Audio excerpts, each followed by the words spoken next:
Hey everybody, I hope that you enjoyed that little vignette of the barn that I'm showcasing in this video, just on a terrain board and during times of, I guess, peace or non-action and muskets and tomahawks. I just wanted to end it with just showing a little bit more of the detail on the inside before I wrap up the barn project. And yes, I did say barn. What I did take, I had a lot of good suggestions actually, and I really could have went very far with this project and even further than I did as far as detailing.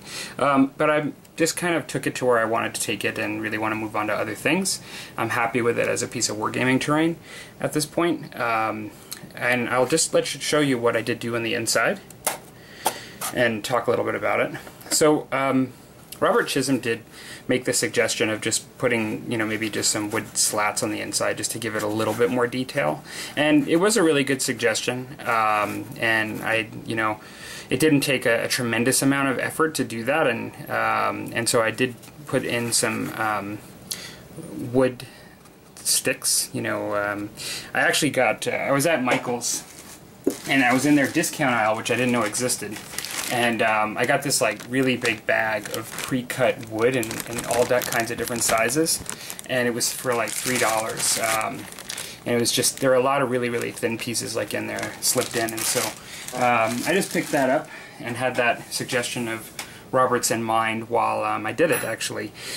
So I essentially just cut these to size and Elmer glued them in. For the paint, I used my airbrush. I had the initial layer of the brown that I used on the outside that I showed in previous videos already on the inside.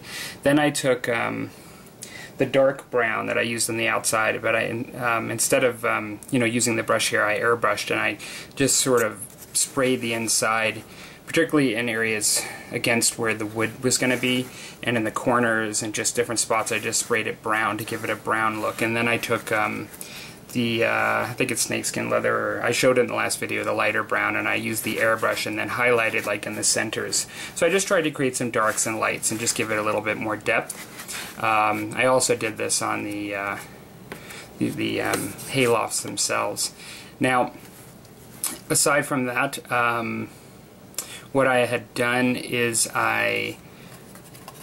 actually, I guess the last step that I did was I took that brown Vallejo wash that I showed in previous videos and watered it down 1:1, and then just put that over everything as well. And then lastly, I had good suggestions on what to do for hay.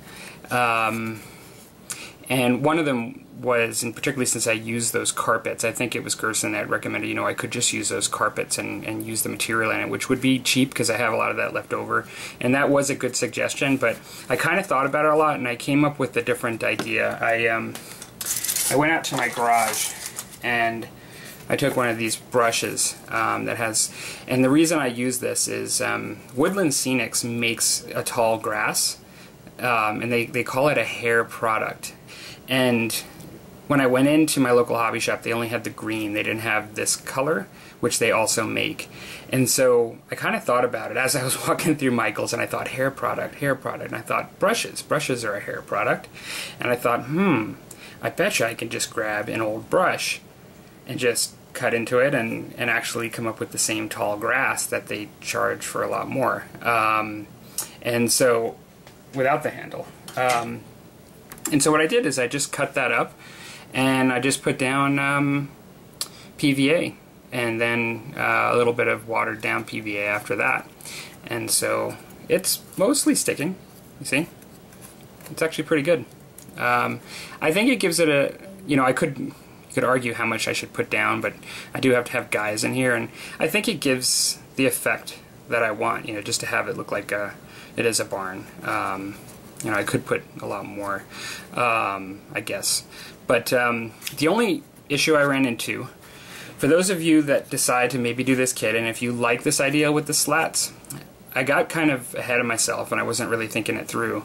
And when you actually put this on, it requires a bit of a tighter fit than what those slats would easily afford you. Now, it does It does fit just fine. It's a bit more snug. If you like the fact that you can actually lift it by the thing and it doesn't even come off, that's good, I suppose. But there's definitely some friction. What I did do is I took a file and I took the corners of these sticks that I cut, and I actually filed down the corners to give it a little bit more of an angle when the two surfaces hit each other. So in the end, it really didn't make a big difference, but when it first happened and I already had it glued in and I put the roof on, I was like, ooh, that was dumb. But it ended up working out just fine in the end.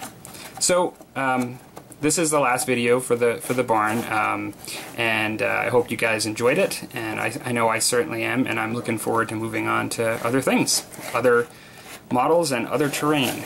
Okay, take care everybody.